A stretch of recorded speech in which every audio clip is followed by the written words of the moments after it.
So in this video, you're going to learn two new postulates and then a couple of special angle pairs. Hopefully when you did activity 6 and 7, you got one line for each of those answers. And that actually leads us to postulate 13 and 14. So postulate 13 tells us that there's just one line, so exactly one line, through that point P that's parallel to that line L. Okay? So there's only one way to draw a line through P parallel to L. Postulate 14 is very similar, but on the other hand, there's exactly one line through P perpendicular to L.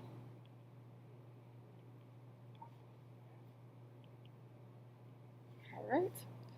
So this should actually say parallel to L. All right, so there's only one way you can draw each of those lines from activity 6 and 7. All right, in this activity, what you're going to do is draw yourself two parallel lines. So just use a ruler. They don't have to be perfect. As you can see, mine might not be perfectly parallel. And then you're going to draw a third line that cuts through those two parallel lines. Okay? That line that we drew in the end, we call that a transversal. So a transversal is a line that cuts through two or more lines. Okay, and that would be that line right there. So we're going to number these 8 angles, and they have special names. So I'm going to call this angle 1, 2, 3, 4, 5, 6, 7, and 8.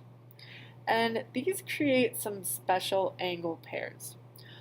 The first is called corresponding angles, and that would be like this angle 1 and 3, or 5 and 7, or 2 and 4, or 6 and 8.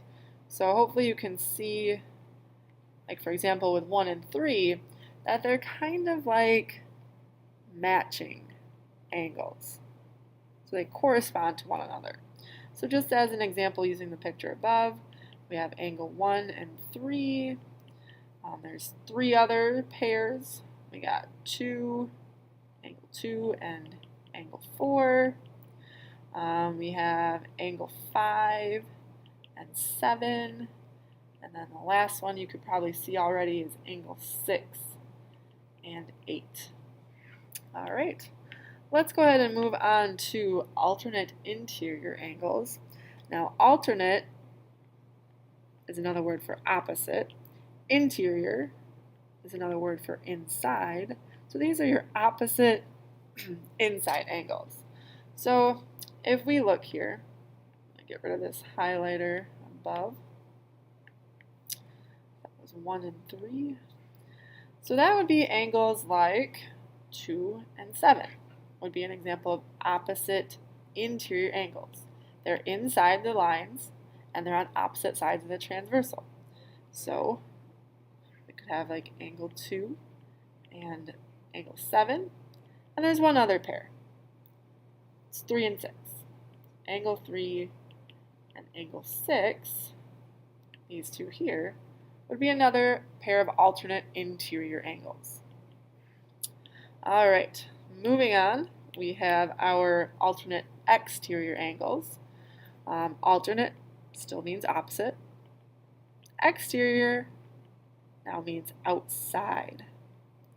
So if we look at our picture above, that would be like 1 and 8 would be an example.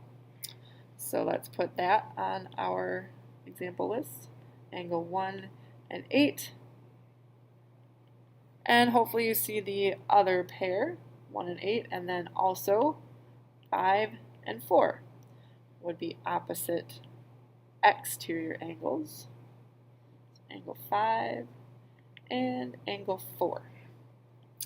All right, lastly, let's take a look at consecutive interior angles. Now, consecutive means one after another, So you might hear these called same side, and again, interior means inside. Looking at the picture above, that would be like 2 and 3 would be an example of consecutive interior angles. So we've got angle 2 and angle 3, and there's one other pair. 6 and 7 would be another pair of consecutive interior angles. All right, now just as a note, as you see, these two lines do not necessarily need to be parallel. So there was no need to make them parallel. It just makes it a little easier to see. So if you look in the example below, you can see that the lines don't have to be parallel. Okay, so let's take a look at that last example. All right, so in this, they're telling us that this line K is our transversal.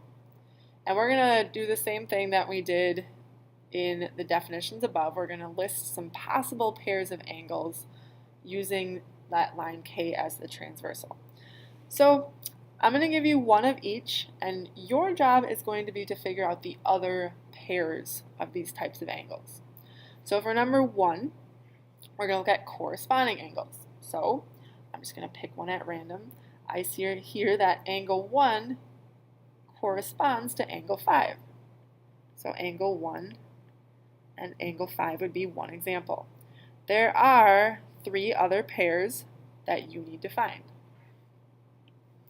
The second type are our alternate interior angles. So one example of that, inside would be 3 and 5 are inside and on opposite sides of the transversal. So there's angle 3 and angle 5. There's one other pair that you need to include. Your alternate exterior angles, remember, are your opposite outside. So I see 2 and 8 are outside and on opposite sides of the transversal. So that's one example.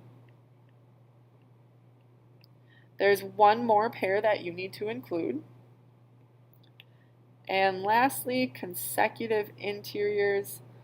I am going to use inside 4 and 5 on same sides of the transversal. And there is one other pair of consecutive interior angles that you need to include in your notes.